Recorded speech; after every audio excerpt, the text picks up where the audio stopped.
বন্ধুরা, welcome to corner পাঠশালা। কেমন আছেন সবাই? আলহামদুলিল্লাহ সবাই খুব ভালো আছেন। আমিও আল্লাহর রহমতে এবং আপনাদের দোয়ায় খুব ভালো আছি। তো আমি আপনাদের ছোট্ট কণা। আমি যেহেতু একজন স্টুডেন্ট, আমি তৃতীয় শ্রেণীতে পড়ি, তাই আমি ভেবেছি আমি আমার সমস্ত পড়া আপনাদের সাথে শেয়ার করব। আজকে আমি পড়ব প্রাথমিক গণিত। এই হলো আমার অঙ্ক বই। এখন আমি অঙ্ক করব।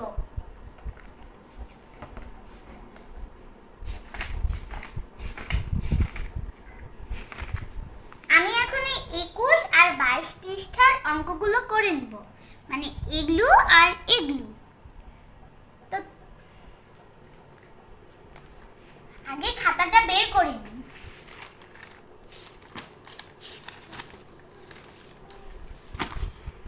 বন্ধুরা দেখো, আমি 333 এবং 44 যোগ করব।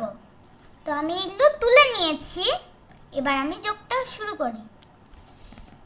4 এর সাথে আমি প্রথমে যোগ করব 3। 4 5 6 7। অথবা তোমরা যদি হাতে গুনে না করতে পারো তাহলে খাতার উপরে প্রথমে 4টা টান দিয়ে নিবা, তারপরে 3টা টান দিয়ে নিবা, তারপরে যায় গুনবা 1 2 3 4 5 6 7। তাহলে হয়ে গেল 7। সবসময় ডান দিক থেকে লেখা শুরু করবে। আবার আমি 4 এর সাথে 3 যোগ করে নিব, 5 6 7, আবারও 7। এবার এই 3টা এখানে বসবে। আমার একটা অঙ্ক হয়ে গেল। এবার আমি দ্বিতীয় অঙ্কটা করব। 500 যোগ 200। এই দুইটা শূন্য মিলে কিন্তু শূন্যই হবে। আবারও এই দুইটা শূন্য মিলে শূন্য হবে। এবার 5 আর 2 যোগ করতে হবে। 5 6 7, এখানে হয়ে গেল 7। আমার আরেকটা অঙ্ক শেষ হয়ে গেল। এবার আমি করব 3 নম্বর। 234 যোগ 155। এখানে আমি লিখে নিয়েছি 234 যোগ 155। এবার আমাদের 155 5 আর 234-এর 4টাকে যোগ করতে হবে।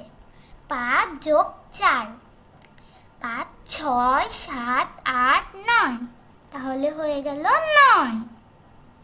এবার আমরা নিব 5 যোগ 3, 5 আর 3-এ হয় 6 7 8 8। আবারও বলে দিলাম বন্ধুরা, তোমরা যদি হাতে গুণা না করতে পারো, প্রথমেই তো দেখে দিয়েছি এভাবে করবা, টান দিয়ে, তাহলেই বুঝতে পারবা। এবার আমরা করব 1 যোগ 2। 1 আর 2 যোগ করলে হয় 3।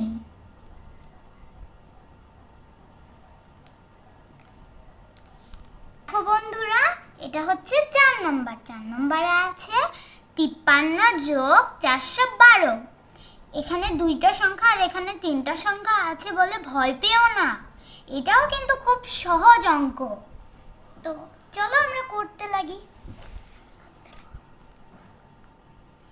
53 যোগ 412। এবার আমরা প্রথমে 2 যোগ 3, 2টা সংখ্যাকে যোগ করব। 2 3 4 5, এটা হয়ে গেল 5। এবার 1 যোগ 5, 1 যোগ 5 হবে 6। এবার এখানে কোনো সংখ্যা না থাকায় এই 4টা একা একাই এখানে বসে যাবে। ভেরি গুড, সুন্দর বলছো। এইভাবে আমাদের 4 নম্বর অঙ্কটাও হয়ে গেল। খুবই সহজ না? এই যে বন্ধুরা দেখুন এখানে 6টা অঙ্ক আছে। বাকি অঙ্কগুলো আমি করে আবার আপনাদের সামনে আনতেছি। এই যে দেখুন বন্ধুরা আমি অফ ক্যামেরায় কিন্তু সবগুলো অঙ্ক করে ফেলেছি। এই যে 6টা অঙ্ক ছিল, 6টার মধ্যে 4টা কিন্তু আমি ক্যামেরার সামনে করেছি এবং 2টা অফ ক্যামেরায় করেছি। আজকের মতো আমার পড়াশোনা এই পর্যন্তই। তো কালকে আবার নতুন একটা সাবজেক্ট নিয়ে আসব। তো ততক্ষণ সবাই ভালো থাকবেন, সুস্থ থাকবেন, নিজের শরীরের প্রতি খেয়াল রাখবেন। আমার ভিডিওগুলো যদি আপনাদের ভালো লেগে থাকে তাহলে আমাকে লাইক, কমেন্ট, শেয়ার করে এই ছোট্ট কর্নার পাশে থাকবেন। সবাইকে আল্লাহ হাফেজ। ও হ্যাঁ,